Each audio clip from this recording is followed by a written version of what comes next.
A chuva mal tocava o chão naquela tarde, só o suficiente para escurecer a terra e deixar o ar com cheiro de pedra molhada e saudade antiga. Nas ruas silenciosas do bairro rico, nenhuma alma caminhava. Só o vento se movia, e um menino frágil, ainda pequeno, permanecia descalço na beira do mundo, olhando fixamente para os altos portões negros de uma mansão. Seu nome era Beto, embora ninguém o pronunciasse há semanas. Seu estômago roncava de fome, seus lábios estavam rachados e suas calças rasgadas na altura dos joelhos. Seus pés miúdos, inchados de tanto andar, estavam enegrecidos pelas ruas. Não comia há 2 dias. Mesmo assim, hesitava. O que teria uma casa como aquela para um menino como ele? Dentro, a mansão estava silenciosa.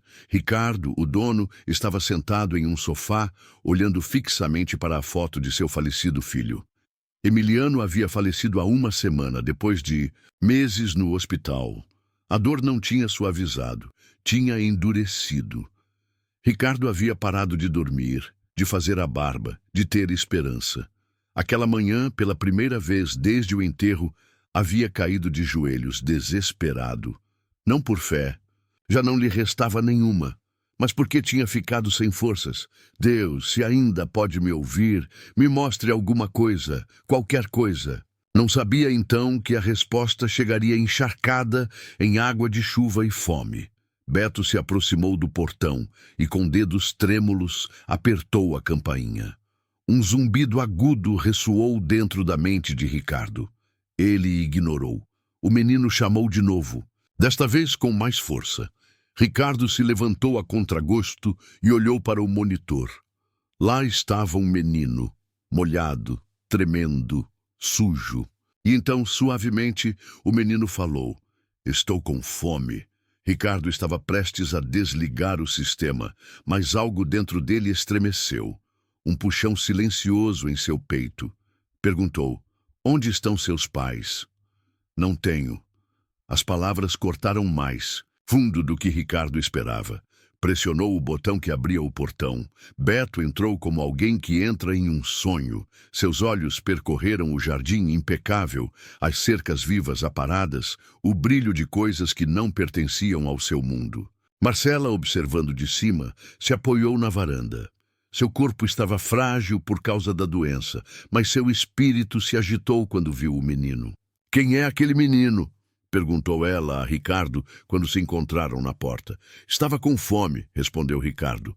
Marcela desceu as escadas lentamente, cada passo um desafio. Quando chegou perto do menino, não pediu explicações. Apenas perguntou: "Você comeu hoje?" Quando Beto negou com a cabeça, ela sorriu levemente. "Venha, vou te dar algo." Aquela noite, pela primeira vez em anos, a mansão não estava completamente às escuras. Algo havia mudado. O menino comia silenciosamente, como alguém com medo de que a comida pudesse desaparecer. Ricardo e Marcela o observavam em silêncio. O menino não se parecia em nada com Emiliano. E, no entanto, seus olhos, seus gestos, a forma como juntava as mãos, eram inquietantemente familiares. "Onde você dorme?" perguntou Ricardo. "Onde a noite me encontra?" Marcela olhou para o marido. "Ele fica esta noite." Durante os dias seguintes, Beto se tornou uma presença silenciosa na casa. Ajudava, não reclamava. Regava as plantas e dobrava seu cobertor. E Marcela, embora fraca, encontrou nova luz em seus dias através dele. Ricardo, no entanto, lutava com a culpa e a dúvida. Cada passo à frente com Beto trazia a lembrança de Emiliano com uma dor mais aguda. Na manhã seguinte, Beto acordou antes do amanhecer. Estava acostumado a acordar cedo, a se movimentar com a primeira luz, procurando algo para comer antes que o dia se tornasse muito quente ou muito perigoso. Mas desta vez, ao abrir os olhos, encontrou-se envolto em lençóis macios, em um quarto que cheirava a limpo. Por um momento, o pânico o invadiu. Onde estava? Então lembrou. A casa grande, o homem sério, a mulher gentil com olhos tristes. Levantou-se sorrateiramente e arrumou a cama com precisão, alisando cada ruga como se disso dependesse sua estadia. Depois, descalço, para não fazer barulho, explorou o corredor. Não queria incomodar, não queria ser notado. Ser notado nas ruas significava perigo. Mas ali não tinha certeza do que significava. Na cozinha, encontrou Marta, a governanta, uma mulher de rosto severo e mãos rápidas. Estava preparando o café da manhã, quebrando ovos com movimentos precisos. Quando viu Beto na soleira da porta, seus lábios se contraíram. "Então você é real", disse ela. "Pensei que talvez fosse um fantasma que os patrões tinham inventado." Beto não respondeu. Tinha aprendido que, às vezes, não responder era mais seguro. "Sabe o que aconteceu nesta casa?" continuou Marta, sem parar em sua tarefa. "Perderam o filho, menino de ouro, o chamavam. Nunca conheci um menino assim, gentil até com as sombras. E agora aparece você, um presente do céu", diz Dona Marcela. Seu tom deixava claro que ela não compartilhava dessa opinião. "Posso ajudar?", ofereceu Beto em voz baixa. "Sei varrer, limpar vidros, carregar coisas." Marta olhou para ele de lado. Por um momento sua expressão suavizou. "Tem empregados suficientes nesta casa. Coma alguma coisa e fique longe do senhor Ricardo. Ele está frágil." Beto assentiu. Conhecia os homens frágeis. Nas ruas eram os mais perigosos. Enquanto tomava o café da manhã sozinho no canto da enorme mesa da sala de jantar, um lugar projetado para 20 pessoas, mas que só alimentava regularmente 2, Beto sentia os olhos dos retratos familiares o seguindo. Em um deles, um menino de aproximadamente sua idade sorria com dentes perfeitos e olhos brilhantes. Emiliano. Não se pareciam em nada, pensou Beto. Emiliano tinha o cabelo loiro e bem penteado, enquanto o dele era preto e rebelde. A pele de Emiliano brilhava com saúde. A dele estava curtida pelo sol e marcada por cicatrizes de tamanhos diferentes. 2 meninos de mundos opostos. Ricardo entrou na sala de jantar, quando Beto estava terminando seu café da manhã. O homem parou em seco, como se tivesse esquecido a existência do menino. Carregava uma xícara de café que tremia levemente em sua mão. Seus olhos, injetados de sangue, percorreram Beto de cima a baixo. "Bom dia", disse Beto, lembrando de modos que acreditava esquecidos. Ricardo assentiu levemente. Sentou-se na extremidade oposta da mesa, criando um abismo entre eles. "Dormiu bem?" A pergunta soava mecânica, como algo que devia ser dito. "Sim, senhor. Obrigado, senhor." "Ricardo. Meu nome é Ricardo." "Obrigado, senhor Ricardo."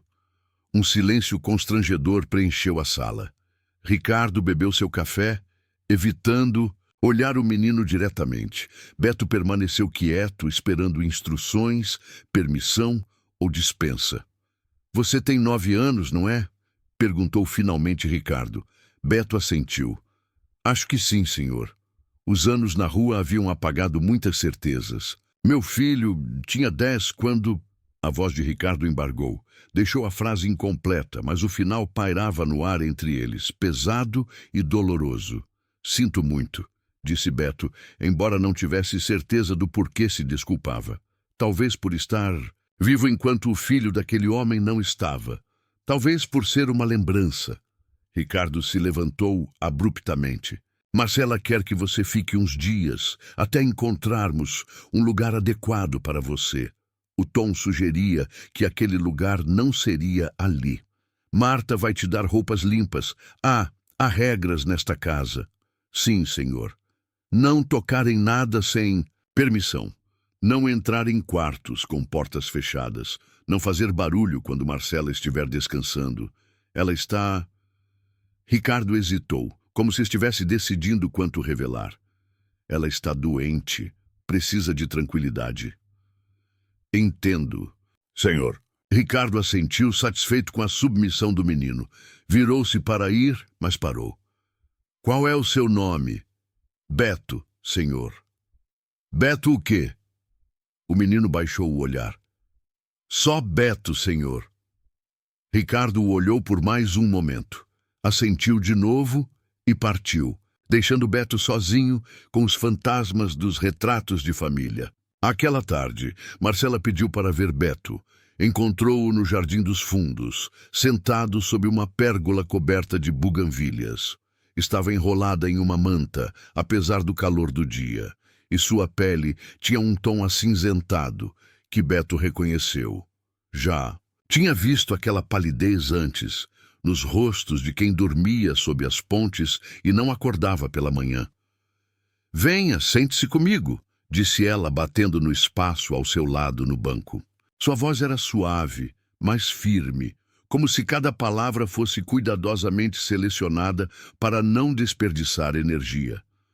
Beto obedeceu, mantendo uma distância respeitosa. Marta me diz que você se comportou bem esta manhã. Tentei, senhora. Marcela, corrigiu ela com um sorriso. Só Marcela. Beto assentiu, embora soubesse que não poderia chamá-la assim.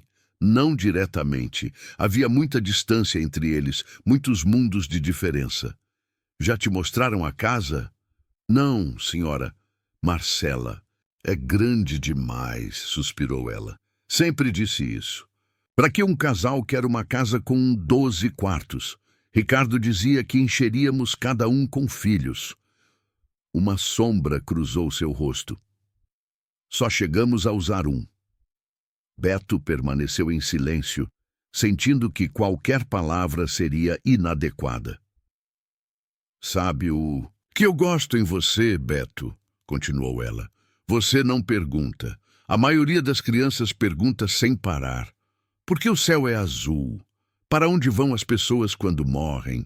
Por que você está tão magro? Perguntas e mais perguntas. Mas você observa, como se já soubesse todas as respostas tristes. Já vi coisas, admitiu Beto. Eu sei, seus olhos dizem isso. Marcela estendeu uma mão trêmula e, após uma breve hesitação, roçou o cabelo de Beto. Demais para uma criança tão pequena. Por um momento, Beto sentiu que podia desmoronar. Sob aquele toque suave, desmoronar como as paredes de taipa depois das fortes chuvas. Ninguém o havia tocado com tanta gentileza em... Não conseguia se lembrar. Ricardo é um bom homem, disse Marcela, retirando a mão. Só está perdido agora. A dor faz coisas estranhas às pessoas, as transforma em versões irreconhecíveis de si mesmas. A senhora está muito doente? A pergunta escapou antes que Beto pudesse contê-la. Marcela não mostrou surpresa diante da pergunta direta. Sim, tenho câncer. Os médicos dizem que me restam uns meses, talvez menos. Sinto muito. Não sinta. Vivi uma vida plena. Só tenho 2 arrependimentos. Não ter conseguido salvar meu filho e não poder cuidar de Ricardo quando eu for. Olhou para Beto com intensidade. Talvez você possa me ajudar com o segundo. Eu? Às vezes, Beto, o destino tem um senso de humor peculiar. Leva uma criança faminta exatamente para a porta das pessoas que mais precisam alimentar sua alma. Tossiu levemente, cobrindo a boca com um lenço que Beto notou ter manchas avermelhadas. Meu tempo está acabando, mas talvez o seu aqui esteja apenas começando. Antes que Beto pudesse responder, Ricardo apareceu no jardim. Parou ao vê-los juntos, e algo parecido com desconfiança cruzou seu rosto. Você devia descansar, disse. Ele a Marcela, ignorando Beto. Estou descansando, respondeu ela. E tendo uma conversa agradável. Ricardo olhou brevemente para Beto. Marta precisa de ajuda na cozinha. Era uma desculpa, Beto sabia. Uma forma de afastá-lo de Marcela. Assentiu, levantou-se e despediu-se com um gesto respeitoso. Enquanto se afastava, ouviu Ricardo em voz baixa. Não se apegue, Marcela. Não sabemos nada sobre ele. Sei a única coisa que importa, respondeu ela. É uma criança que precisa de ajuda. Os dias passaram e Beto se adaptou à rotina da mansão. Levantava-se cedo, ajudava Marta, embora ela insistisse que não era necessário. Passava tempo com Marcela quando se sentia com forças e evitava Ricardo sempre que possível. O homem o olhava com uma mistura de dor e suspeita que fazia Beto se sentir como um intruso, o que refletia era exatamente o que ele era. Uma tarde, enquanto ajudava Marcela a regar suas plantas, uma tarefa que ela não conseguia mais realizar sozinha, ouviram a campainha. Marta foi abrir e voltou acompanhada de um jovem de uns 20 anos, magro e com um sorriso nervoso. Dona Marcela, disse Marta, meu sobrinho Tônio veio trazer um recado. Marcela sorriu fracamente. Tônio, que bom te ver. Como está sua mãe? Bem, senhora, obrigado por perguntar. Tônio olhou para Beto com curiosidade. E este menino? É Beto. Está ficando conosco um tempo. Tônio assentiu, mas seu olhar tornou-se avaliativo, calculista. Beto conhecia aquele olhar. Era o de alguém medindo o valor das coisas ao seu redor. Vou mostrar a casa para o meu sobrinho, anunciou Marta. Faz anos que ele não vem. Quando se afastaram, Marcela suspirou. Não gosto daquele rapaz. Sempre que ele vem, coisas pequenas desaparecem. Um cinzeiro de prata, uma estatueta. Ricardo diz que estou imaginando coisas. Beto não respondeu, mas guardou a informação. Havia sobrevivido nas ruas, reconhecendo pessoas perigosas. E algo em Tônio lembrava os ladrões do mercado, aqueles que sorriam enquanto esvaziavam seus bolsos. Naquela noite, enquanto Beto se preparava para dormir, ouviu vozes alteradas no escritório de Ricardo. Aproximou-se sorrateiramente da porta entreaberta. Você não pode continuar pegando crianças da rua como se fossem cachorros abandonados, dizia Ricardo.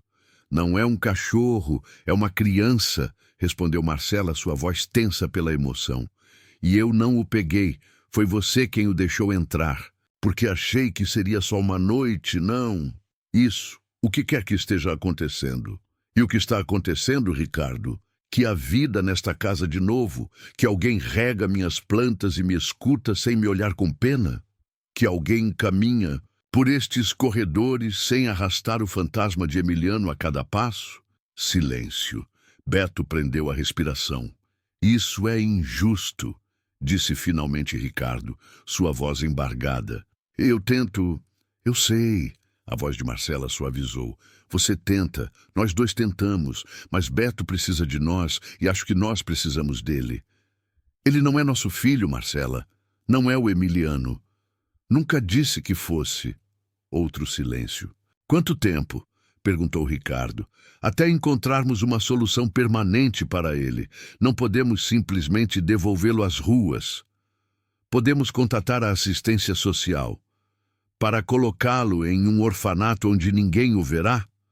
Onde será apenas mais um número? É o que é legal, o que é correto. Às vezes, o que é correto não é o que dizem as leis, Ricardo. Beto se afastou da porta. Já tinha ouvido o suficiente. Sabia que não devia se iludir.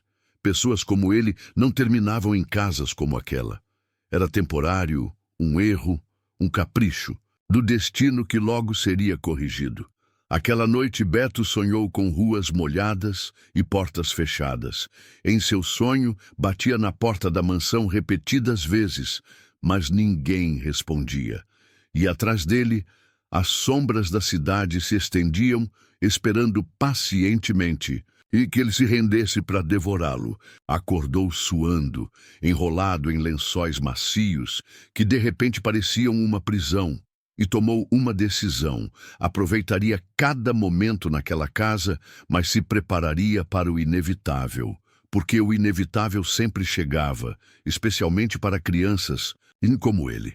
A manhã seguinte trouxe uma mudança inesperada. Ricardo entrou na sala de jantar durante o café da manhã e, em vez de sentar longe como costumava fazer, sentou-se ao lado de Beto. Tenho algo para você, disse, colocando uma caixa na frente do menino. Beto olhou para ela com desconfiança. Abra, insistiu Ricardo. Dentro havia roupas novas, jeans, camisetas, um suéter, tênis. Roupas que não estavam gastas, nem manchadas, nem grandes ou pequenas demais. Roupas que pareciam feitas para ele. Marcela encomendou pela internet, explicou Ricardo. Ela diz que você precisa de suas próprias roupas, não as coisas velhas do... Parou, mas o nome flutuou entre eles. Emiliano. Obrigado, murmurou Beto, tocando o tecido novo com reverência. São bonitas demais. São só roupas, disse Ricardo, mas seu tom não tinha a dureza habitual. E tem mais uma coisa. Tirou um envelope do bolso da camisa e o colocou sobre a mesa. O que é? Perguntou Beto. Um médico virá hoje à tarde para te examinar. Nada sério, só um check-up. Marcela insiste que você precisa colocar as vacinas em dia e outras coisas. Ricardo parecia desconfortável, mas determinado.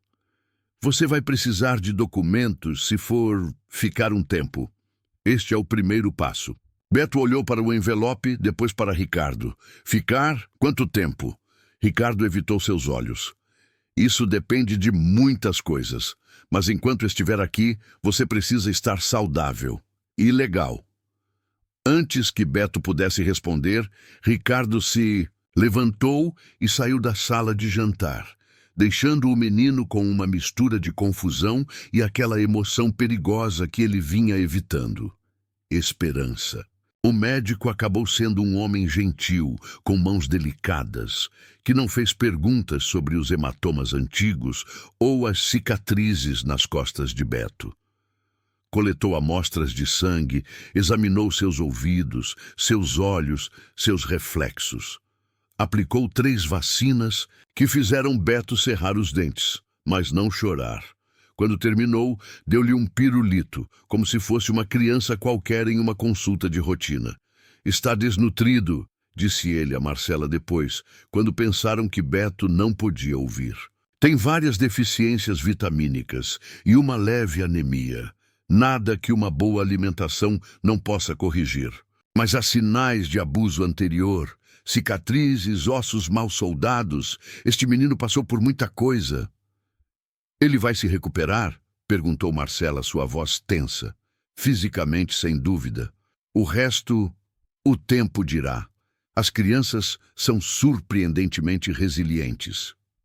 Beto se afastou silenciosamente. Não precisava de um médico para lhe dizer o que já sabia, que estava quebrado por dentro e por fora. O que não sabia era se algum dia poderia se consertar completamente. Se você está gostando da história, escreva 5 nos comentários e se inscreva para mais vídeos como este. Se não, escreva 0. Me ajuda a criar um conteúdo ainda melhor para você. Continuando. Aquela noite, durante o jantar, aconteceu algo extraordinário. Ricardo fez uma pergunta diretamente a Beto. Você gostaria de ir à escola? Beto quase engasgou com a água. Escola? Se você for ficar, deveria estudar, disse Ricardo, evitando olhar o sorriso triunfante de Marcela.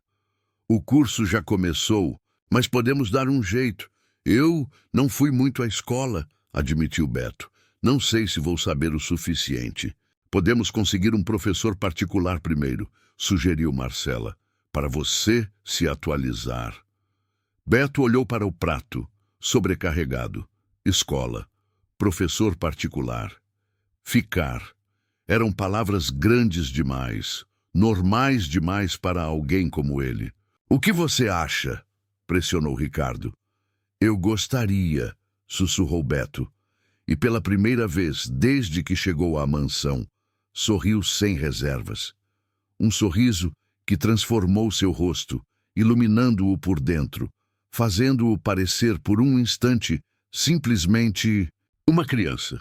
Não um sobrevivente, não um intruso, apenas uma criança. Ricardo ficou imóvel, como se tivesse levado um choque de uma memória. O sorriso de Beto, embora diferente do de Emiliano, tinha a mesma qualidade luminosa, a mesma capacidade de mudar. O ar da sala. Bem, disse Ricardo, recuperando a compostura. Vou arrumar isso. Os dias seguintes trouxeram mudanças para a mansão. Uma professora particular, a senhorita Helena, começou a vir 3 vezes por semana para trabalhar com Beto. Descobriram que, apesar de sua educação interrompida, o menino tinha uma mente ágil e aprendia rápido. Era especialmente bom com números, calculando mentalmente com uma velocidade que assombrava sua tutora. Tinha que fazer as contas rápido no mercado, explicou quando ela o elogiou. Se você demora muito para calcular o troco, te enganam. Marcela passava cada vez mais tempo com Beto, ensinando-lhe sobre as plantas do jardim, contando histórias de sua juventude, ouvindo as poucas que ele ousava compartilhar. Às vezes, quando se sentia especialmente fraca, simplesmente sentavam juntos em silêncio, observando os beija-flores que vinham às flores. Ricardo mantinha sua distância, mas Beto notava mudanças sutis. O homem o olhava mais diretamente agora. Às vezes, perguntava sobre suas lições ou lhe explicava algo que viam na televisão. Uma vez, encontrou um livro de astronomia em seu quarto, sem bilhete, mas soube que vinha de Ricardo pela forma como o homem assentiu com aprovação quando o viu folheando-o durante o café da manhã. Mas nem tudo era progresso. Marta observava esses desenvolvimentos com desconfiança crescente. Beto a surpreendia, às vezes, olhando para ele com ressentimento, especialmente quando Marcela lhe demonstrava afeto ou Ricardo lhe dava atenção. Não crie falsas expectativas, disse ela uma tarde, enquanto Beto a ajudava a secar os pratos. Isso não é permanente. Quando Dona Marcela parou, mordiscando o lábio. As coisas vão mudar, então. Beto não respondeu, mas sentiu o peso familiar do medo se instalar em seu estômago, porque sabia que Marta tinha razão. Marcela estava piorando a cada dia. Seus períodos de energia eram mais curtos, seus momentos de dor mais frequentes. O médico vinha agora 2 vezes por semana e sempre saía com expressão grave. Uma tarde, enquanto Beto lia no jardim, ouviu um barulho estranho vindo do quarto de Ricardo e Marcela. Aproximou-se preocupado e viu a porta entreaberta. Dentro, Ricardo segurava Marcela, enquanto ela vomitava sangue em uma bacia. Seu corpo frágil se contorcia a cada ânsia, e Ricardo, com lágrimas silenciosas correndo pelo rosto, sussurrava palavras de consolo. Beto recuou horrorizado, mas não antes que Ricardo o visse. Seus olhares se cruzaram. O do menino cheio de terror, o do homem de vergonha e fúria por ter sido descoberto em um momento tão vulnerável. Aquela noite, Ricardo veio ao quarto de Beto. Sentou-se na beira da cama, exausto, com os ombros caídos como se carregasse o peso do mundo. Marcela está muito doente, disse sem preâmbulos. Eu sei, sussurrou Beto. Ela vai morrer em breve. A voz de Ricardo era plana, desprovida de emoção, como se dizer as palavras em voz alta as despojasse de seu poder para destruí-lo. Os médicos dizem que talvez algumas semanas. Estamos ajustando os planos. Beto não sabia o que dizer. Que palavras poderiam importar diante de tal notícia? Ela gosta de você, continuou Ricardo. E Beto notou que era difícil para ele admitir isso. Não sei porquê, mas desde o princípio viu algo em você. Diz que você é uma alma velha em um corpo jovem, que você tem os olhos dela. Os olhos dela? Os olhos do Emiliano. Não fisicamente, mas a forma como você olha o mundo. Ricardo balançou a cabeça. Eu não vejo, mas ela vê. Silêncio. Ela quer que você fique, disse finalmente Ricardo. Depois, quando ela não estiver mais aqui. O coração de Beto deu um pulo. Ficar com o senhor? Ricardo assentiu, seu rosto uma máscara indecifrável. Eu prometi a ela. Ela disse que seria bom para ambos, que você me manteria humano e eu te daria um lar. Mas o senhor não me quer aqui, sussurrou Beto, a verdade escapando antes que pudesse detê-la. Ricardo olhou para ele surpreso por sua franqueza. Não sei, Beto. Honestamente não sei o que quero, exceto que Marcela não sofra e não me deixe. Sua voz embargou. Mas isso não está em minhas mãos. A única coisa que posso fazer é cumprir seu último desejo. Levantou-se, alisando. Uma dobra inexistente em sua calça. Então sim, você vai ficar, por Marcela. Enquanto Ricardo se dirigia para a porta, Beto encontrou sua voz. Senhor, eu também não sei se deveria ficar, mas farei o possível para não ser um peso. Ricardo parou, de costas para ele. Veremos, disse, e fechou a porta suavemente atrás de si. Beto permaneceu acordado por muito tempo, olhando para o teto. Ficar, por Marcela, não por ele mesmo. Não porque o quisessem, mas como uma obrigação, uma promessa a uma moribunda. Era isso o suficiente para construir um lar? Para construir uma vida?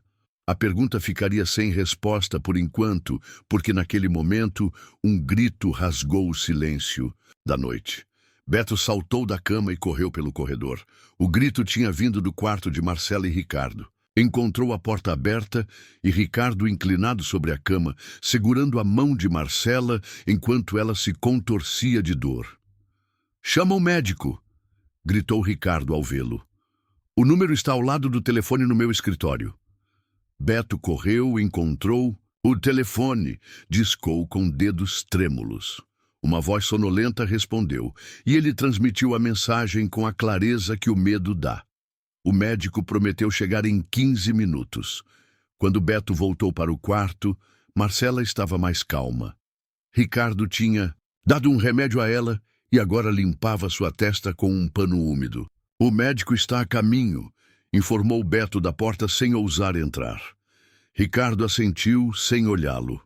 Toda a sua atenção estava em sua esposa, cujos olhos estavam fechados, sua respiração irregular.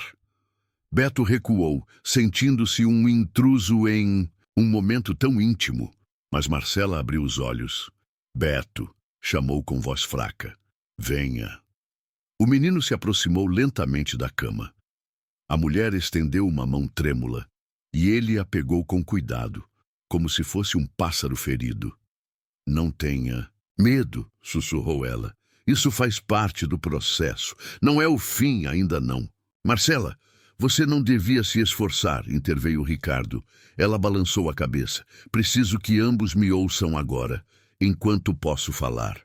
Sua voz ganhou força à medida que falava, como se cada palavra fosse um pequeno milagre. «Ricardo, prometa que não vai afastá-lo quando eu for.» «Já te prometi, Marcela. Prometa de novo, aqui, agora, na frente dele.» Ricardo olhou para Beto pela primeira vez desde que entrou no quarto. Seus olhos cansados percorreram o rosto do menino, buscando algo que parecia eludi-lo. «Eu prometo», disse finalmente. Marcela assentiu, satisfeita. «E você, Beto, prometa que vai dar uma chance a ele, que não vai fugir quando as coisas ficarem difíceis.» «Porque elas vão ficar difíceis», Beto engoliu em seco. «Eu prometo.» «Bem», suspirou ela, «agora estou tranquila.» Fechou os olhos de novo. O esforço a tinha exaurido. Ricardo e Beto permaneceram em cada lado da cama, unidos pela mulher entre eles, uma ponte frágil sobre um abismo de diferenças. O médico chegou pouco depois, e Beto foi mandado de volta para seu quarto. Não dormiu o resto da noite. Na manhã seguinte, soube por Marta que Marcela tinha sido transferida para o hospital. «Dessa vez pode não voltar», disse a mulher. E, embora tentasse soar neutra, Beto detectou uma nota de triunfo em sua voz, como se a ausência de Marcela significasse também sua própria partida. Durante os dias seguintes, a casa mergulhou em um silêncio espectral. Ricardo passava a maior parte do tempo no hospital, voltando apenas para trocar de roupa e, ocasionalmente, dormir algumas horas. Quando estava em casa, mal notava a presença de Beto. O menino continuava com suas lições, agora sozinho, seguindo as instruções que Helena lhe tinha deixado. Uma noite, quase uma semana depois da internação de Marcela, Beto ouviu barulhos no escritório de Ricardo. Espiou com cautela e viu o homem sentado em sua escrivaninha, com a cabeça entre as mãos. Em sua frente havia uma garrafa de uísque e um copo meio cheio. "Senhor", chamou suavemente. Ricardo levantou o olhar. Seus olhos estavam avermelhados, sua barba por fazer, seu aspecto desleixado. "O que você quer?" "Só saber se precisa de alguma coisa." Ricardo soltou uma risada amarga. "O que eu poderia precisar de você?" As palavras atingiram Beto como um soco. Recuou, magoado, mas Ricardo continuou falando, as palavras fluindo como veneno. "Sabe o que o médico disse hoje? Que é questão de dias, que nos prepararmos-nos." Balançou a cabeça com incredulidade. "Como você se prepara para perder a pessoa que dá sentido à sua vida?" "Não sei, senhor." "Claro que não sabe. O que você saberia sobre perder algo? É preciso ter algo primeiro para perder." Ricardo bebeu um longo gole.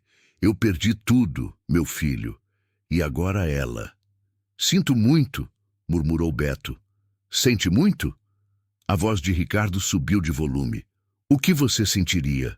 Aparece do nada, te alimentamos, te vestimos. E agora ela morre acreditando que você pode..." Parou, passando a mão pelo rosto. "Vá dormir. Você não devia me ver assim." Beto se retirou em silêncio, mas as palavras de Ricardo ficaram gravadas em sua memória. Ele tinha razão, pensou. Que direito ele tinha de estar ali? De ocupar um espaço em uma família que já estava destroçada pela dor? Naquela noite, tomou uma decisão. Empacotou as poucas coisas que considerava suas em uma mochila pequena, deixando as roupas novas que sentia que não lhe pertenciam realmente, e escreveu uma nota breve. "Obrigado por tudo. Sinto muito. Beto." Deixou-a sobre a cama arrumada e saiu silenciosamente da mansão antes do amanhecer, como uma sombra que retorna às sombras. As ruas o receberam como velhas conhecidas, indiferentes à sua ausência. O frio da manhã penetrou em sua jaqueta fina, lembrando-o do que havia deixado para trás. Mas não se permitiu arrepender-se. Era melhor assim, pensou. Melhor para todos. Vagueou sem rumo por horas, evitando seus antigos territórios onde outras crianças de rua poderiam reconhecê-lo. Finalmente, quando a fome começou a apertar, dirigiu-se à feira central. Ali, conhecia os cantos onde às vezes os vendedores deixavam frutas machucadas ou verduras murchas, ainda comestíveis, mas não vendáveis. Estava agachado atrás de uma banca de legumes quando sentiu uma mão em seu ombro. Virou-se, esperando ver um segurança ou um vendedor bravo. Em seu lugar encontrou o rosto severo de Marta. "Então aqui está você", disse ela. "Você causou um rebuliço danado hoje de manhã." Beto se enrijeceu, pronto para correr.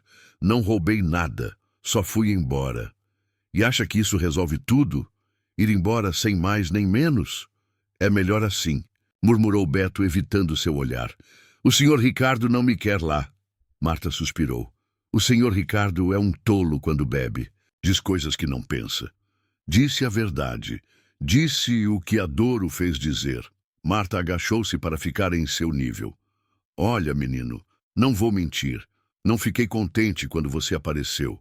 Achei que ia dar problema. Talvez dê mesmo. Mas Dona Marcela te quer lá. E ela não tem muito tempo para ver seus desejos atendidos." "Como você me achou?" "Sei como pensam os meninos da rua. Eu fui um, há muitos anos." Isso surpreendeu Beto. "Agora, você vem comigo por bem. Ou vou ter que te arrastar? Para que voltar? O senhor Ricardo vai ficar melhor sem mim. O senhor Ricardo vai ficar um bagaço, isso é certo. Mas vai cumprir sua promessa à Dona Marcela. Ele é um homem de palavra." "Que promessa?" Marta levantou as sobrancelhas. "Ele não te contou? Assinou os papéis ontem, papéis de adoção temporária." "Adoção?" A palavra soava estranha, impossível. Temporária, um primeiro passo. Dona Marcela insistiu. Beto sentiu como se o chão se movesse sob seus pés. Mas ele não me quer. Não se trata de querer. Trata-se de cumprir promessas. Marta endireitou-se. Agora você vem ou não? Beto olhou além dela, para a rua movimentada, para a liberdade que conhecia. Então pensou em Marcela, em sua bondade, em como ela lhe oferecera não apenas comida e abrigo, mas também possibilidade. Eu vou com você, disse finalmente. Ao chegar na mansão, encontraram Ricardo na entrada falando com um policial. Quando viu Beto, seu rosto passou da preocupação ao alívio e logo à raiva. Onde você estava? Exigiu, dispensando o oficial com um gesto. Você faz ideia da preocupação. Parou, corrigindo-se. Sabe os problemas que você causou? Eu o encontrei na feira central, informou Marta. Como imaginei, Ricardo assentiu. Obrigado, Marta. Por favor, prepare alguma coisa para o menino comer. Quando Marta se retirou, Ricardo olhou para Beto em silêncio, como avaliando-o. Por que você foi embora? O senhor não me quer aqui, respondeu Beto com franqueza. Disse que... Sei o que eu disse, interrompeu Ricardo. Eu estava bêbado e furioso com o mundo. Não devia ter descontado em você. Mas tinha razão. Não pertenço aqui. Ricardo passou a mão pelo cabelo desgrenhado. Nenhum de nós pertence onde está agora, Beto. Eu devia estar em uma casa feliz com minha esposa saudável e meu filho vivo. Você devia estar com pais, que te criassem desde o começo. Mas aqui estamos. E Marcela... Sua voz embargou. Marcela acredita que há um propósito em tudo isso. O senhor também acredita? Ricardo olhou para o céu, como se buscasse uma resposta. Não sei, mas quero acreditar. Por ela. Olhou para Beto diretamente. Quero tentar, Beto, por ela. E talvez também por mim. Não era uma declaração de afeto. Não era uma saudação efusiva. Era um homem quebrado oferecendo um acordo a uma criança quebrada. Mas para Beto, naquele momento, foi suficiente. Assentiu solenemente. Eu também vou tentar, senhor. Ricardo estendeu a mão e Beto, após um momento de dúvida, apertou-a. Um pacto silencioso entre duas almas à deriva, unidas pela vontade de uma terceira que os amava a ambos. Naquele mesmo dia, Ricardo levou Beto ao hospital para ver Marcela. O menino parou na porta do quarto, intimidado pelos tubos e máquinas que rodeavam a cama, onde jazia a frágil figura da mulher. Parecia muito menor agora, consumida pela doença. Venha, incentivou Ricardo suavemente, colocando uma mão em seu ombro. O gesto, tão simples, tão novo entre eles, deu a Beto a coragem de se aproximar. Os olhos de Marcela se abriram ao senti-los. Perto, um sorriso fraco iluminou seu rosto demacrado. Meus dois homens, sussurrou. Ricardo aproximou uma cadeira para Beto e outra para si mesmo, e sentaram-se em cada lado da cama. Marcela pegou uma mão de cada um, formando um círculo. Assim está melhor. Como você está se sentindo hoje? Perguntou Ricardo. Como se estivesse flutuando, respondeu ela com voz sonhadora. É estranho. Não sinto dor agora. É como se estivesse fora de mim mesma. Ricardo trocou um olhar preocupado com uma enfermeira que ajustava o gotejamento de morfina. A mulher assentiu levemente, confirmando suas suspeitas não ditas. O fim estava próximo. Ricardo me contou que você tentou ir embora esta manhã, disse Marcela a Beto, seus olhos surpreendentemente lúcidos apesar da medicação. Sinto muito, murmurou Beto. Não sinta, eu entendo por que você fez isso. Apertou sua mão fracamente. Mas fico feliz que você tenha voltado. Olhou para Ricardo. Ambos precisam aprender a conversar, a dizer o que sentem em vez de agir por impulso. Ricardo sorriu tristemente. É um bom conselho. Lembra daquela história que eu te li, Beto? Sobre a raposa e o príncipezinho? Continuou Marcela. Sim, assentiu Beto. Tinham lido juntos O Pequeno Príncipe durante suas tardes, no jardim. Só se vê bem com o coração. O essencial é invisível aos olhos, ela citou. Lembre-se disso, Beto. E você também, Ricardo. Às vezes o essencial se esconde sob camadas de dor e medo. É preciso ser corajoso para ver. Conversaram um pouco mais, ou melhor. Marcela conversou e eles ouviram. Contou-lhe sobre um sonho que tivera, onde estava em um campo de flores com Emiliano. Ele estava me esperando, disse com naturalidade, como se comentasse sobre o tempo. Em breve estarei com ele. Ricardo apertou sua mão, incapaz de falar. Beto observou a troca com um nó na garganta. Amor, pensou. É assim que o amor se parece. Mesmo diante da morte, mesmo destroçado pela dor, ainda era amor. Quando as enfermeiras indicaram que a visita devia terminar, Marcela os fez se aproximarem. Prometam que vão cuidar um do outro, sussurrou, que vão tentar de verdade. Nós prometemos, disseram em uníssono, e pela primeira vez, Beto sentiu que realmente era um nós, unidos por aquela mulher e seu último desejo. Marcela morreu naquela noite, enquanto dormia. Ricardo estava ao seu lado, segurando sua mão. Beto esperava no corredor, sabendo instintivamente que aquele último momento pertencia apenas aos dois. Quando Ricardo saiu do quarto, seu rosto estava sereno, apesar das lágrimas. Viu Beto e, sem dizer palavra, abriu os braços. O menino se aproximou com cautela, e Ricardo o atraiu em um abraço desajeitado, mas sincero.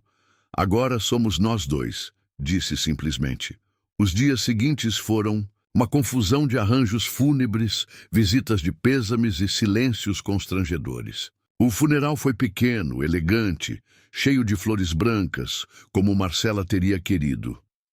Beto permaneceu ao lado de Ricardo o tempo todo, mantendo uma formalidade que ocultava sua própria dor. Porque sim, percebeu, estava de luto. Havia amado Marcela. Embora mal a tivesse conhecido, ela tinha sido a primeira pessoa, em muito tempo, que o tinha visto de verdade.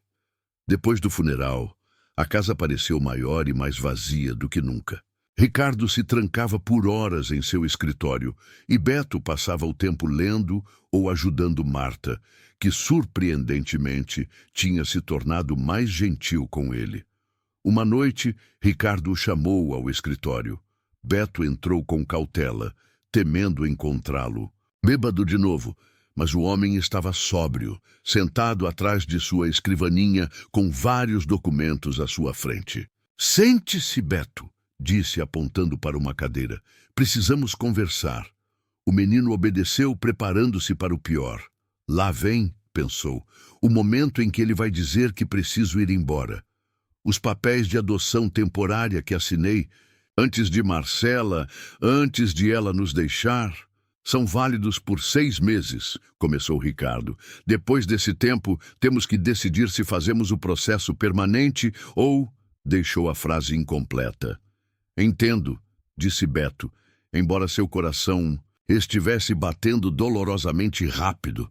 Não quero te pressionar, continuou Ricardo. Sei que isso não é o que você planejou, e honestamente também não era meu plano. Mas acho que poderíamos tentar nos conhecer melhor durante esses meses, ver se funciona. Era o mais próximo de uma oferta de lar que Beto tinha recebido em sua vida. Não era perfeito, não era incondicional, mas era real, uma possibilidade.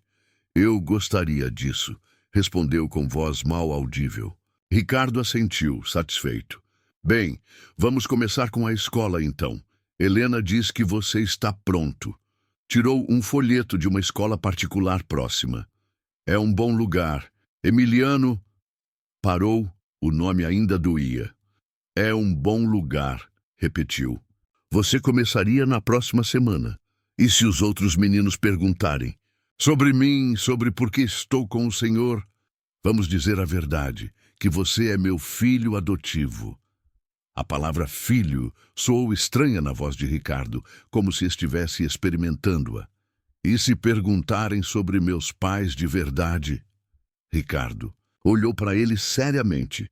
Você vai dizer o que quiser dizer a eles. É sua história, Beto. Você decide o quanto compartilhar. Era uma resposta que respeitava sua autonomia, que o tratava não como uma criança indefesa, mas como uma pessoa com direito às suas próprias decisões. Beto sentiu uma gratidão inesperada por aquele homem que, em meio à sua própria dor, encontrava espaço para considerar a dele. Obrigado, disse simplesmente. Ricardo assentiu, desconfortável com a emoção do momento. Mais uma coisa, disse, tirando uma pequena caixa da gaveta.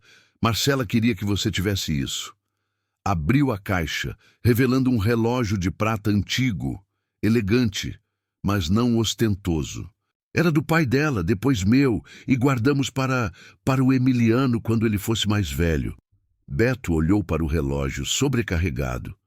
Não posso aceitar. É demais. É um empréstimo, disse Ricardo. Até decidirmos sobre a adoção permanente. Então será seu de verdade se tudo der certo. Era uma saída elegante, uma forma de oferecer algo precioso sem se comprometer completamente. Outro pacto provisório entre eles. Beto pegou o relógio com reverência. Vou cuidar dele. Eu sei que vai.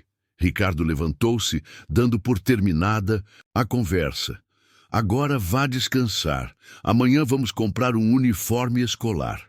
Depois que Beto saiu, Ricardo permaneceu em seu escritório, olhando para a foto de Marcela em sua escrivaninha. Espero estar fazendo o certo, sussurrou para a imagem, sorridente, e por um momento quase pôde sentir sua aprovação flutuando no ar. No fim de semana, enquanto Ricardo estava em uma reunião de negócios, a sua primeira desde a morte de Marcela, Beto ajudava Marta a limpar alguns quartos pouco usados da mansão. A mulher havia desenvolvido uma tolerância por ele que, embora não chegasse a ser afeto, ao menos não era hostilidade. O senhor Ricardo está mudando, comentou Marta, enquanto sacudiam uma estante cheia de livros antigos. Está voltando ao trabalho, saindo do escritório. É um bom sinal. Acha que ele vai ficar bem? Perguntou Beto. Com o tempo. O tempo não cura todas as feridas, como dizem, mas ensina a viver com elas. Marta olhou para ele de soslaio. Você faz bem a ele. Dá algo em que se concentrar além da dor. Beto não soube o que responder a isso. A ideia de que ele pudesse ser útil, até mesmo necessário, para alguém como Ricardo era ainda muito nova, muito frágil para examinar de perto. Estavam terminando quando ouviram vozes na entrada. Ricardo tinha voltado, mas não vinha sozinho. A voz do Tônio, o sobrinho da Marta, ressoava com seu tom adulador característico.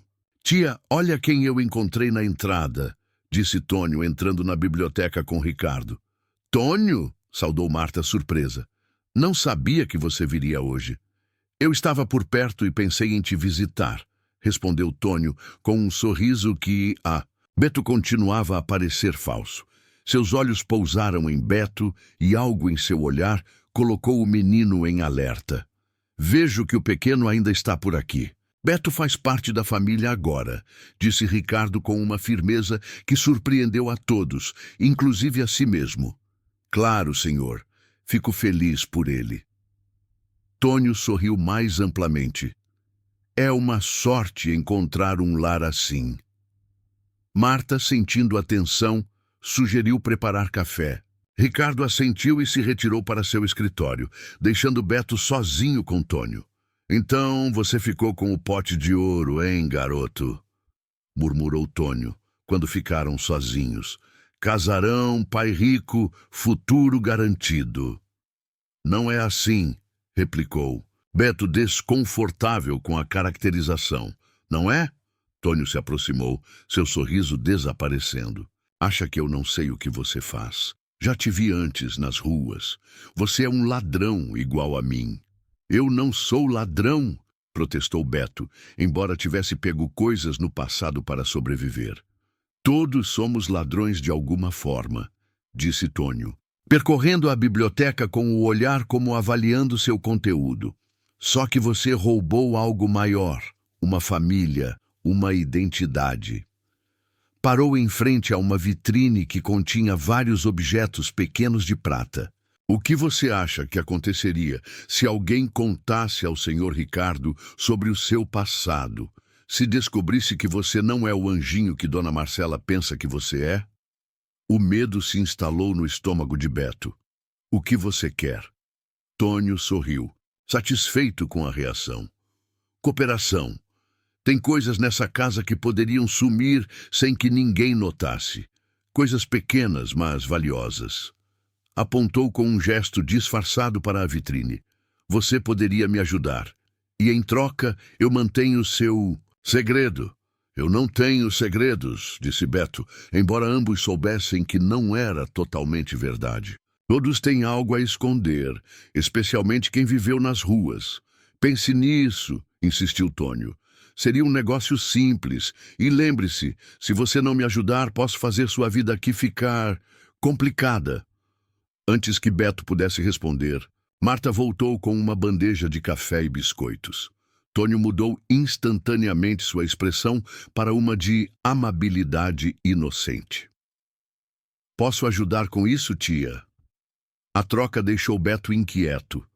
Sabia que Tônio não estava fazendo ameaças vazias. Conhecia pessoas como ele antes, manipuladores que sabiam exatamente onde pressionar para conseguir o que queriam. Naquela noite, enquanto se preparava para dormir, Beto olhou para o relógio de prata que Ricardo lhe havia dado, um símbolo de confiança, de possibilidade. E se Tônio cumprisse sua ameaça? E se Ricardo descobrisse as coisas que Beto tinha feito para sobreviver nas ruas? Não eram coisas terríveis, pequenos furtos, mentiras, um par de brigas, mas poderiam ser suficientes para quebrar a frágil confiança que haviam começado a construir. Você já viveu situações difíceis em que alguém tentou manipular ou ameaçar você?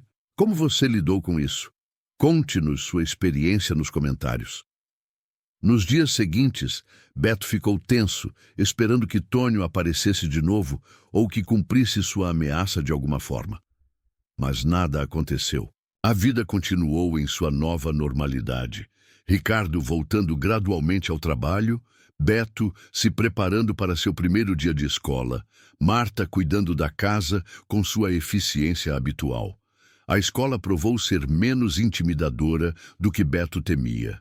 Era diferente, certamente.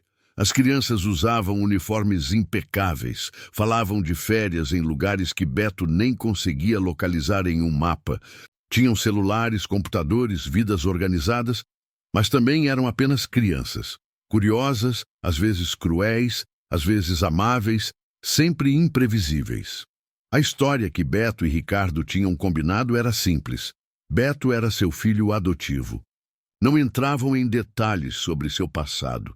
Se alguém perguntasse demais, Beto tinha permissão para dizer que não gostava de falar sobre isso. A maioria das crianças respeitava isso, ou pelo menos fingia fazê-lo. Ricardo o levava e buscava na escola todos os dias. Um ritual que a princípio foi desconfortável, mas que gradualmente se tornou algo que ambos esperavam. Às vezes, falavam sobre as aulas de Beto, às vezes ouviam música, às vezes simplesmente existiam juntos em um silêncio que não estava mais carregado de tensão. Uma tarde, enquanto voltavam para casa, Ricardo perguntou casualmente: "Você gostaria de fazer alguma coisa neste fim de semana? Poderíamos ir ao cinema ou ao parque? De diversões, o que você preferir." Beto olhou para ele surpreso. Era a primeira vez que Ricardo propunha uma atividade juntos que não fosse meramente funcional. Sério? Claro. É o que as famílias fazem, não é? Ricardo parecia tão inseguro quanto ele, como se ambos estivessem navegando em águas desconhecidas. "Eu gostaria do cinema", disse Beto depois de pensar. Parecia menos intimidador que um parque cheio de gente. "Cinema será, então." Foi uma tarde agradável. Viram um filme de ação, comeram pipoca, beberam refrigerantes grandes demais. Ricardo até riu em algumas partes, um som que Beto não tinha ouvido antes e que transformava completamente seu rosto severo. No caminho para casa, Ricardo contou a Beto sobre como costumava levar Emiliano ao cinema todo sábado. Era a nossa tradição. Víamos todo tipo de filme, até os ruins, principalmente os ruins, às vezes. Gostávamos de criticá-los depois. Pela primeira vez, falou de seu filho sem que a dor fechasse sua garganta. Ele era uma criança extraordinária, Beto. Teria sido um grande homem. Sinto muito, disse Beto, sem saber o que mais dizer. Não sinta. Ricardo olhou para ele brevemente antes de voltar sua atenção para a estrada. Fico feliz por poder falar sobre ele com você. Fico feliz em lembrar. Era um pequeno passo, mas significativo. Naquela noite, antes de dormir, Beto pensou no dia e sentiu algo estranho crescendo dentro dele. Algo parecido com a esperança. A ameaça de Tônio parecia ter se dissipado, e Beto começava a relaxar, a se permitir acreditar que talvez, só talvez, essa nova vida pudesse funcionar.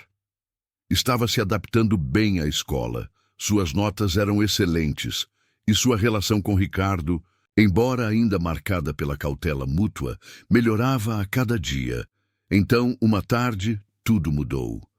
Beto voltou da escola e encontrou a casa em comoção. Ricardo estava em seu escritório, o rosto contraído em uma expressão que Beto já tinha visto, antes fúria mal contida. Marta estava de pé em sua frente, pálida e tensa. — O que aconteceu? Perguntou Beto da porta. Ambos se viraram para ele. O olhar de Ricardo era glacial. — Entre e feche a porta, ordenou. Beto obedeceu, seu coração batendo aceleradamente. Sobre a escrivaninha de Ricardo, viu o motivo da tensão. O relógio de prata que ele havia dado a Beto, junto com outros pequenos objetos que ele reconheceu da vitrine da biblioteca. — Marta encontrou isso no seu quarto, disse Ricardo, sua voz controlada, mas com um tremor de raiva. — Escondido no fundo do seu armário. — Eu não coloquei isso lá, disse Beto imediatamente, sentindo a boca secar. Nunca tocaria nessas coisas. Juro. Então como apareceram no seu quarto? Exigiu Ricardo. Entraram andando sozinhas? Alguém deve ter colocado, insistiu Beto, embora já soubesse quem tinha sido. Tônio. Finalmente, ele havia cumprido sua ameaça. Eu não roubei. Juro pela memória da Marcela. Ricardo ficou rígido com a menção de sua esposa. Não a envolva nisso. O relógio foi o senhor que me deu, continuou Beto desesperado. Por que eu roubaria algo que já é meu? Para vender, talvez? Ou para... Ricardo hesitou, passando a mão pelo rosto. Não sei, Beto. Não sei o que pensar. Senhor, interveio Marta, sua voz estranhamente tensa. Talvez devêssemos nos acalmar e... Me acalmar? Interrompeu Ricardo.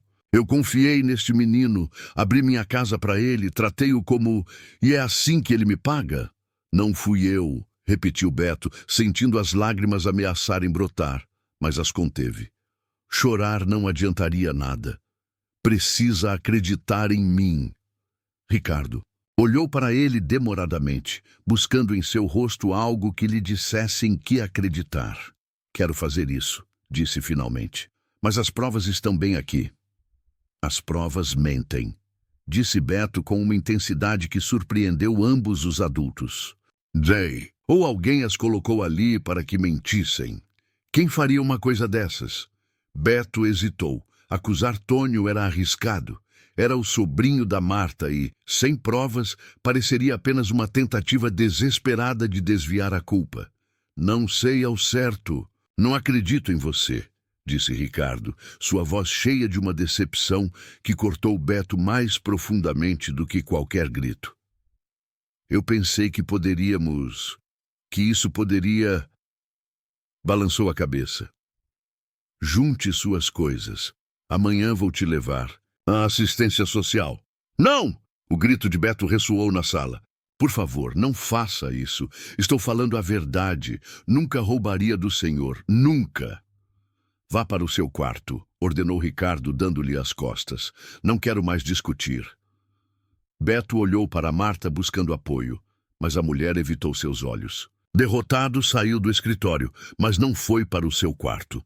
Em vez disso, esgueirou-se para a cozinha e pegou o telefone.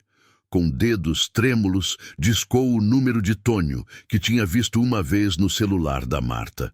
Depois de vários toques, uma voz respondeu. Alô? Eu sei que foi você, disse Beto sem preâmbulos. Sei que você colocou aquelas coisas no meu quarto. Uma risada do outro lado. Do que você está falando, garoto? Estou te avisando, Tônio. Se você não vier agora mesmo e confessar o que fez, vou chamar a polícia. E o que você vai dizer a eles? Que um adulto respeitável foi na sua casa só para esconder objetos de valor no seu quarto? Quem você acha que vai acreditar em você? Você é um menino de rua. Todo mundo sabe que os da sua laia roubam. A voz de Tônio era zombeteira, confiante. Tenho provas, mentiu Beto, apostando tudo. Câmeras de segurança. O senhor Ricardo instalou em toda a casa depois da última vez que as coisas sumiram quando você estava aqui. Um longo silêncio. Você está mentindo. Quer arriscar? A polícia também pode estar interessada em outros roubos. Quantos foram ao longo dos anos? Outro silêncio, desta vez seguido de um suspiro nervoso. O que você quer? Que você venha agora e confesse, ou a polícia terá essas gravações amanhã. Desligou antes que Tônio pudesse responder. Era um blefe desesperado, mas era a única coisa que tinha. Rezou para que funcionasse. Surpreendentemente, funcionou. Menos de uma hora depois, Tônio estava na porta, pálido e nervoso. Ricardo, confuso com sua visita inesperada, o fez entrar no escritório. Beto seguiu, ignorando o olhar de advertência de Ricardo. Eu preciso te contar uma coisa, senhor, começou Tônio, evitando olhar para Beto. Sobre aquelas coisas que sumiram, não foi o menino. Fui eu. Ricardo olhou para ele incrédulo. Você? Por que você faria uma coisa dessas? Por vingança, admitiu Tônio, encolhendo os ombros. Eu estava com ciúmes. Esse menino aparece do nada e de repente faz parte da família. Tem tudo o que eu sempre quis. Pensei que, se o fizesse ficar mal, o senhor o mandaria embora e, sei lá, foi uma besteira. Marta, que tinha entrado ao ouvir a voz do sobrinho, empalideceu. Tônio, como você pôde? Desculpa, tia, de verdade. Tônio parecia genuinamente envergonhado agora. Eu não pensei em como isso te afetaria. Ricardo olhou do jovem para Beto, a compreensão se desenhando lentamente em seu rosto. Como você o fez confessar? Perguntou ele ao menino. Eu disse a ele que havia câmeras de segurança, admitiu Beto, que tinham gravado tudo. Uma faísca de admiração brilhou nos olhos de Ricardo. Uma mentira esperta. Aprendi a ser esperto nas ruas, disse Beto simplesmente. Ricardo assentiu, depois se virou para Tônio com expressão severa. Não vou apresentar queixa por respeito a Marta, mas não quero te ver perto desta casa de novo, entendeu? Tônio assentiu miseravelmente. Pode ir agora. Depois que Tônio se foi, acompanhado por uma Marta silenciosa e envergonhada, Ricardo e Beto ficaram sozinhos no escritório. Devo te pedir desculpas, disse Ricardo finalmente. Devia ter confiado em você. Tudo bem, respondeu Beto. Eu entendo por que não fez isso. Não está tudo bem. Eu te julguei com base em preconceitos, não em quem você provou ser. Ricardo se aproximou e, com certa dificuldade, pôs uma mão no ombro de Beto. Marcela sempre viu o melhor em você desde o início. Eu estou aprendendo a ver também. Obrigado por acreditar em mim, finalmente, disse Beto, sentindo um peso ser removido de seus ombros. Obrigado a você por não ter desistido. Ricardo pegou o relógio de prata da escrivaninha e o devolveu a Beto. Isso te pertence, e desta vez é seu sem condições. Beto pegou o relógio, sentindo seu peso sólido e reconfortante. Vou cuidar dele. Eu sei que vai, disse Ricardo, e desta vez a confiança em sua voz era real. O incidente do roubo, embora doloroso, marcou um ponto de virada em seu relacionamento. As barreiras que haviam mantido as suspeitas mútuas começaram a cair. Ricardo começou a falar mais abertamente sobre Emiliano, compartilhando histórias sobre o menino que havia perdido. Beto, por sua vez, abriu-se gradualmente sobre sua vida nas ruas, não tudo de uma vez, mas em fragmentos pequenos e digeríveis. Minha mãe me abandonou quando eu tinha 5 anos, contou uma noite, enquanto jantavam. Ou pelo menos é o que eu acho. Eu me lembro vagamente dela, mas não sei se minhas lembranças são reais ou inventadas. Ricardo ouviu em silêncio, sem julgar, sem oferecer pena. Apenas atenção, respeito por sua história. Quem cuidou de você depois? Ninguém em particular. Fiquei em um orfanato por um tempo, depois com uma família adotiva que... Não, era boa. Eu escapei e vivi nas ruas. Daí em diante, Beto brincava com a comida enquanto falava. Aprendi a me virar sozinho. Você é um sobrevivente, disse Ricardo com um respeito que Beto nunca tinha ouvido direcionado a ele. Isso é admirável. Nem sempre fiz coisas boas para sobreviver, admitiu Beto, sentindo que precisava ser completamente honesto. Roubei comida, menti, entrei em brigas. Você fez o que precisava fazer, respondeu Ricardo. Ninguém deveria te julgar por isso, menos ainda eu. Naquela noite, Ricardo teve um sonho. Viu Marcela, radiante e saudável como antes da doença, de pé no jardim sob sua pérgola favorita. Ao lado dela estava Emiliano, sorrindo, seus olhos brilhantes como sempre.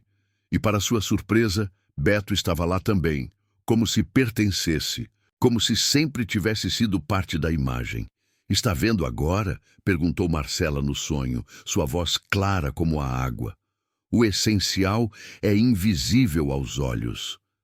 Acordou com lágrimas nos olhos, mas não eram lágrimas apenas de tristeza.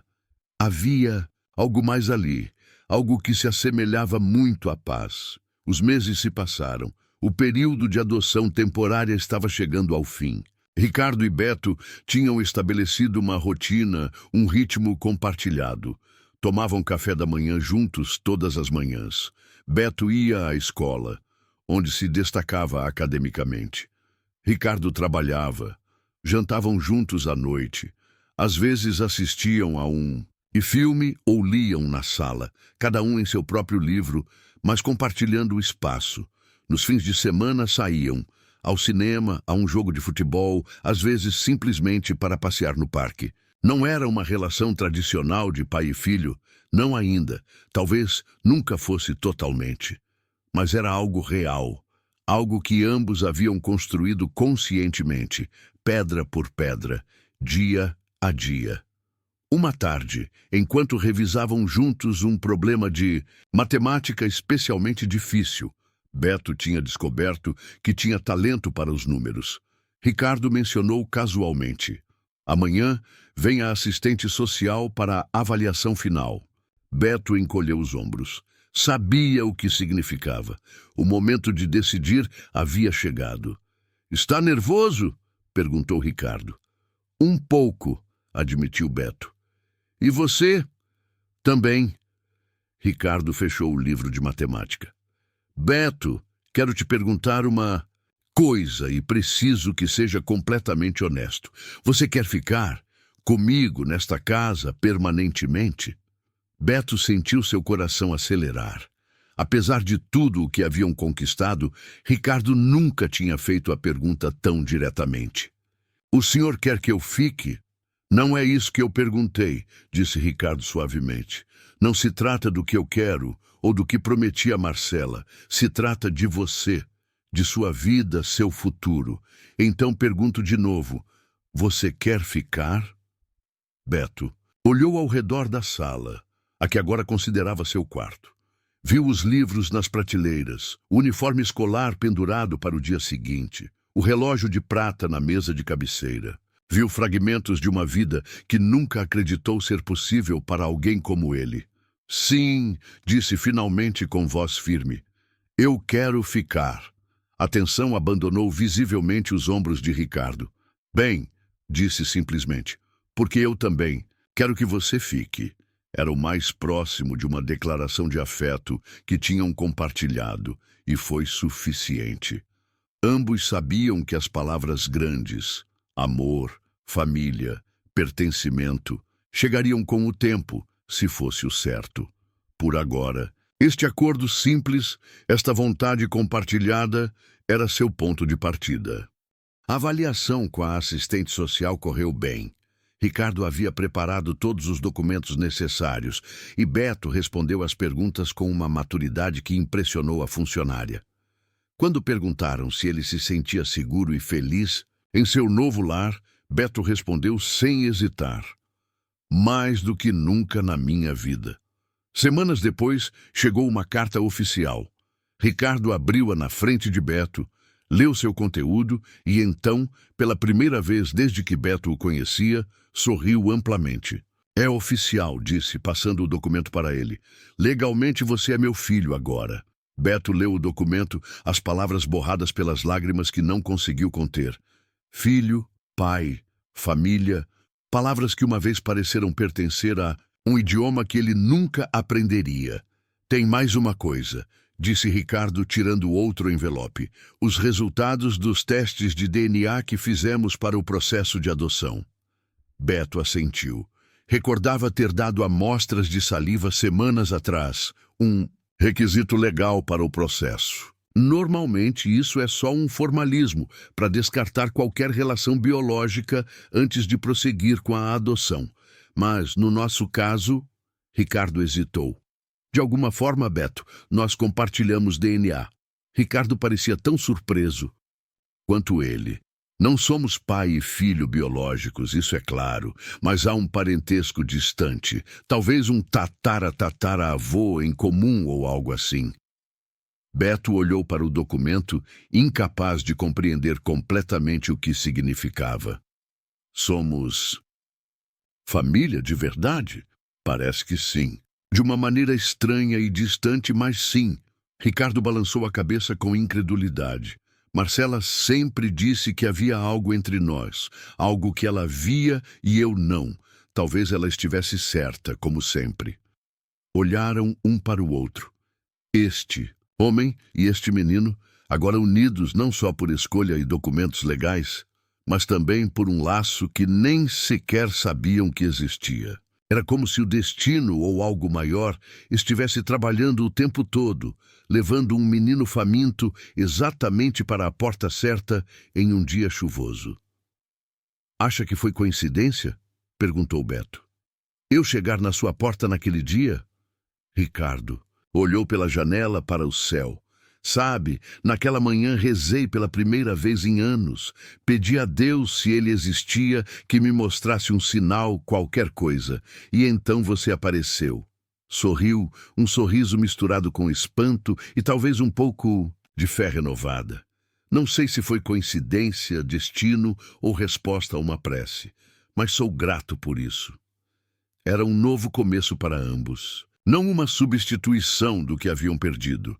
Emiliano sempre seria o filho que Ricardo havia perdido, e Beto nunca tentaria ocupar esse lugar. Marcela sempre seria a mulher que Ricardo havia amado, e sua ausência nunca deixaria de doer. Completamente. Mas juntos tinham encontrado uma forma de seguir em frente, de construir algo novo a partir das peças partidas de suas vidas anteriores. A vida não lhes prometia um caminho fácil. Haveria dias difíceis pela frente, momentos em que a dor das perdas passadas se faria sentir fresca novamente, desafios que poriam à prova seu vínculo recém-formado. Mas não enfrentariam mais esses desafios sozinhos. Sabe que dia é hoje? Perguntou Ricardo naquela noite, enquanto jantavam para celebrar a notícia. Beto balançou a cabeça. Exatamente 6 meses desde que você bateu em nossa porta, disse Ricardo. Meio ano que mudou nossas vidas para sempre. Beto sorriu, pensando naquele menino encharcado e faminto que ele tinha sido, no desespero que o levara a bater naquela porta. Nunca imaginei que ia terminar assim. A vida é imprevisível, respondeu Ricardo. Às vezes, ela te tira tudo, o que você ama, e às vezes, quando você menos espera, te dá algo que você nem sabia que precisava. Brindaram, Ricardo com vinho, Beto com suco, pelo futuro, por Marcela, pelos milagres inesperados, pelas portas que se abrem quando tudo parece perdido.